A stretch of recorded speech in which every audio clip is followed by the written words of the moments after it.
to stop me and ask.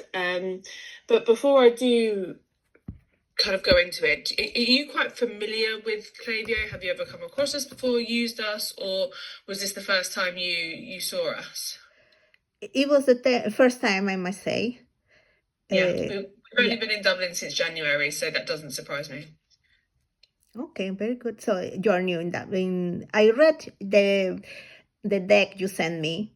So yeah, I know it's quite new in Dublin. There is an office in Barrow Street. Yeah, exactly that. We're probably at about full capacity already, so we need to start looking for somewhere else. But it's been going really, really well in Dublin, which is nice. Oh, Nice. that sounds good. Good news then. Good. So, it's quite new to Klaviyo. What's your understanding of us, Sandra? What do you know about the business? I know your business. You have software that enable businesses to use their data from the clients and make their life easier, no? To send emails to their own clients and then use this data that they have to improve their services to their clients. And you have a few, I think, software a few software applications. You are expanding to different markets, and that's why I guess the localization, your need to for localization team, it comes to. And that's it. You know, the software itself does lots of things, and it's definitely changed a lot since I've been here. I actually joined the business just under 5 years ago now, so I've seen it grow massively. I've seen a lot of changes, a lot of faces walk through the door. And I think when people join these days, the exciting thing is of the growth and the international journey that we're going on at the moment. So again, very, very different times, not bad thing at all. It's just from the 35th international employee to, I think we have probably around about 600 now. So it's a very different time. But it's been lovely, and the technology's come on leaps and bounds. And back in February, we launched the B2C CRM. So Klaviyo has always been focused mainly around helping e-commerce businesses with their marketing campaigns, and that's been through email automation, push notifications, SMS. And Klaviyo's platform is basically built on a data platform. We've built it all ourselves. We've been able to kind of keep full control over that by hiring internally. And when you log into Klaviyo's platform now, from a marketer's perspective, it does a few things. It gives you a lot of insight into what your customer data is. So that might be through your integrations, it might be through the Klaviyo platform itself, but it'll be able to report, you can analyze, you can segment that data, you can really, leverage good insights into, right, now we can use our templates, the A/B split testing for these marketing campaigns, whether that's email, SMS, push. There's also our AI technology within the platform, as well as our customer support, which really gives our users a fantastic experience. We've kind of gone towards the CRM side of things, just because that's what people were doing with our platform anyway, because it is very, very smart. And it gives us a USP in the market where a lot of marketing automations are B2B focused rather than for companies that are actually selling directly to consumers. So, it's in a really good position. Klaviyo, from a company standpoint, we're US headquartered, we're based in Boston. We've got offices in San Francisco and Denver, so support a lot of North America. But we also opened London in 2019. Dublin is a second big kind of hub, and we'll see some exponential growth across in Dublin over the next few years. I think for us as well in Europe, what's exciting is we're working on France and Germany as bigger regions. So the UK and I was the main region when we came in back in 2019. and then we explored other countries in Europe from London, and France and Germany were kind of the first ones that really sort of got going. So they're a couple of years ahead than Spain and Italy, so to speak, but really promising regions. A lot of investment is going to be going into that, and hopefully Spain will be in a position where it's following the trends of Germany and France, where now we're looking for sales directors in country, we want a field team there. All of that is due to come. Spain is doing really, really well. We've launched our Spanish website this year. We're starting to make our way through the content. It's going definitely in the right direction. And for us, localizations probably seems as though we should have done it sooner, but they've been very conscious about the right time and making sure we have the right people and the right funds in place to be able to really enable it. And one of the important hires we had was Lorna back in 2023. She's our localization director, so she would be your manager. Mm-hmm. She's lovely, honestly. She's Irish, but she's based in London. So she has built up a team of what will be 8 now. Including this person, there's 4 language managers, Lorna, 2 program managers, and a localization specialist. So that's the kind of internal localization team. It sits within marketing. So we've also have a new leader, Robin, who's our senior director of marketing for EMEA, who's Lorna's boss. He's lovely. He's got some amazing international experience. He comes from Shopify, one of our partners are investors. So, really good industry experience as well to kind of take Klaviyo as a public company now to the next level, which is really exciting as well. So it's a good time to join. It's a small but very mighty team. And Lorna's role when she came on a couple of years ago was to kind of iron out what the catalogue of assets needed to look like, what the team needed to look like, how we were going to set up the TMS, which is SmartLing. All of the kind of aligning with the business, focusing on the strategy, building out a team, and Lorna within that 2.5 years has conquered so much. She's been brilliant. She joined us from Noom. Then before she was there, she was at TripAdvisor for like 12 years, managing and executing their localization strategy. So she's a woman. The woman's got bags and bags and bags of experience. She's brilliant. So she's looking for somebody to really focus on the Spanish language for Spain. So any questions before I dive into the role there, Sandra? So I'm just curious. You mentioned most of the things, but because the size of the team is growing, no? Are there any mentorships or buddy system that can get up the new member, the new employees up and running quickly? Yeah, so you'll have a 2-week onboarding process, which is what we call Basecamp, and then you'll have like a 3-month ramp. So you will partner with the whole team to get you up and running. So do not panic. There's a learning stipend as well. So if that's something that you wanted to look at externally, that's something that we can probably help with if you wanted a coach. But there's also the external side of localization. So as a senior Spanish language manager, you'll partner closely with the team internally as well as externally. Internally, that also means people like marketing, product, engineers, customer support, customer education. There'll be multiple stakeholders that you'll need to kind of pull in as and when we're needing that right content.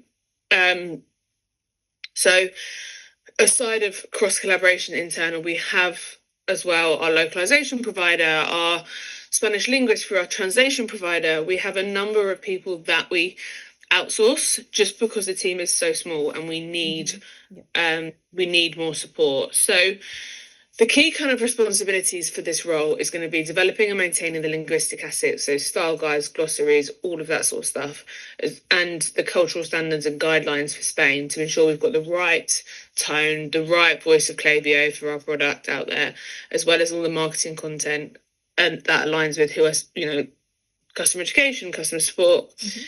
You'll define the language quality expectations across the whole localized customer journey. working with external translation partners to achieve those expectations continuously. So you'll find that there's a team for you to manage, and there'll be a flow of when and when we need that content and how that aligns with the localization strategy. You'll collaborate with all of those different teams here to be able to kind of anticipate, identify, fix any linguist or localization issues related to Spain. Training will be a part of this role as well, making sure that our linguists are up to scratch and they're being consistent, and develop processes that's scalable and repeatable. That's going to help everyone within the team as we grow and become, this international business as Klaviyo. Does that give you a bit more context? Yeah, that talks to me because I work on the both sides, the client, Microsoft, and the vendor, which Lionbridge. So yeah, it talks to me. I work for Spanish, English, Spanish, and also multiple languages. So yeah, and we started from setting up from a small to when the projects started getting bigger and we got more load. Yeah, so I'm familiar with how a project starts, and I can imagine how it is. Yeah, how a project starts, how to set the style guides. I imagine you have you are saying you use. Maybe you work with localization companies or directly with freelancers, maybe. You have some kind of brief and style guys, or you need to work on that, no, the moment, or maybe they're in development, or that's what they need to do. Set it up, no? As I mentioned earlier, there's a team of Spanish linguists through our translation supplier, and there's our localization supplier as well. Okay. Yeah, it's very clear. It's very familiar scenario. Yes.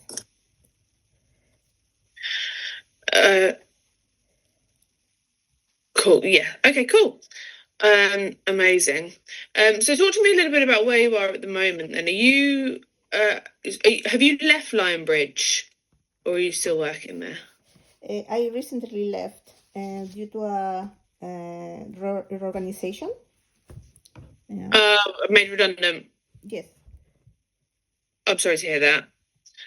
And that was back in April of this year? It was in May, more recently. It was in May, and I was working I've always been working for marketing content in that company, and I was the language quality manager. It's from 2 years ago, 1.5 years ago, I started working in making it leaner, the processes. And it worked well because then everything was set up also with AI. And that make, in consequence, it was like even though the workload was large, we were able to scale. The process was working by itself, basically. There was training for the language specialist. There was a team under me of language specialists, and everything was set up when I left. So I guess it worked really well. It was a very interesting project because also we were introducing AI. Okay, you were introducing AI to that. Okay, talk to me a little bit about that. How involved were you in that process? It was we were using AI for processes and repetitive tasks. So as I was working as language quality manager, I analyzed the things that could be automated and make it faster, and that way we set up processes using AI and other automations, working also with the engineering team, and also that's the technical part, but also the company was translating with machine translation, but then we started including AI. So I was helping with the analyzing the quality of the AI to improve it. So before I left, I had started helping with the writing prompts and setting up the guidelines using the style guides and the terminology we had to improve the output of the AI for the translations. Yeah, that makes sense. Okay, amazing. Okay, brilliant. So talk to me a little bit, a bit more about what your biggest achievements were as a language specialist or language manager at your time at Lionbridge. I would love to understand a project you've worked on, or what it looked like when you started in 2013 and then left in 2025. Because I can imagine you've seen some changes yourself. Oh, yes. My greatest achievement is that I was able to scale technology. It's changed a lot since I started. I started in the team. I was the team I was at the end in Lionbridge. I started as a language specialist, which was more checking, answering queries for translators and checking that they were using the style guides. After a while, then these processes could be, we have tools that would check that the style guides were implemented certain things in the style guides and the terminology was used, the glossaries were applied. And then I started by myself in the team, but the team grew so much that then I was promoted to language quality manager, and I started working the language specialist group of 4 language specialists that work in India, and I gave them training because I knew the content so well. I documented the processes that they had to follow, the checks, also training for the vendors. We work with the freelancers as well as localization companies. And also I was involved in analyzing the client feedback. At the end, I wasn't. I was more overseeing that everything was working fine, and if there was any client queries or concerns, I will investigate and analyze that to see what could we do to improve or avoid it happening again. So that was a big achievement because the account grew exponentially. My team worked translating marketing content for Microsoft Azure and cloud.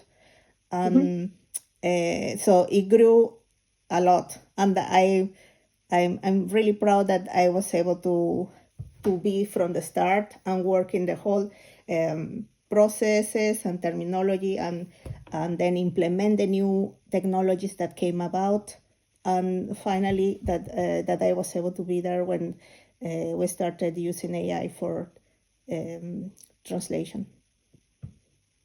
Cool. Amazing. And then you're based in Ireland, based in Dublin, no Barrow Street. Are you happy to commute there 3 days a week? Yes, I live in Harold's Cross, so it's not too far. It's actually really close, yeah. Oh, is it? Okay, perfect. And then what is it that you're looking for? What does the ideal opportunity look like for you? Well, I can see that Clavillo is the culture. I read the deck you sent, so I think I'm an excellent culture fit. I have the experience relevant for the role. I have the expertise and can make a difference. They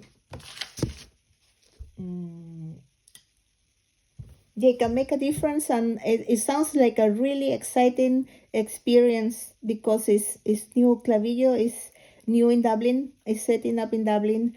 It's starting from the basis, and it just reminds me of how I was working in Lionbridge, where I started from small and went to big things. So I know it sounds really exciting, Yeah, cool. No, that makes sense. I'm glad to hear that you're excited by it. And then we advertise our compensation. It's 60 to 90. So when we hire externally, we tend to hire in the middle, which is around the 75 mark. That also includes, well, on top of that, there's a 5% bonus, as well as equity and benefits. How does that align with your compensation expectations? I'm happy with that. Yes, it aligns with my expectations. Yes. Cool.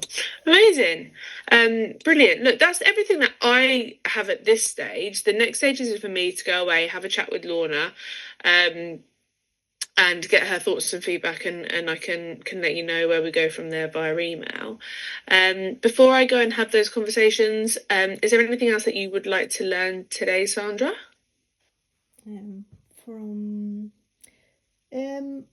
Think I have more technical things, but maybe we'll leave it for for the next step. But I think you have reply my questions. Yeah, and the deck also was very explanatory. Cool. I'm glad. Look, I'm no localization specialist, so I will not be able to fully give you the technical stuff. So I will leave that for the next stages. But if you do have questions in the meantime, you've got my email, so please don't hesitate to reach out if you need anything. Excellent, will do. And Yeah. it was very good to have this talk with you, and I'm very excited about the opportunity. I hope I'm chosen, and we can talk again. Thank you very much for your time and taking the effort to speak and apply. I appreciate it. You have a good rest of the afternoon, and we'll chat soon. Thank you. Bye. Same to you too. Bye. Bye bye.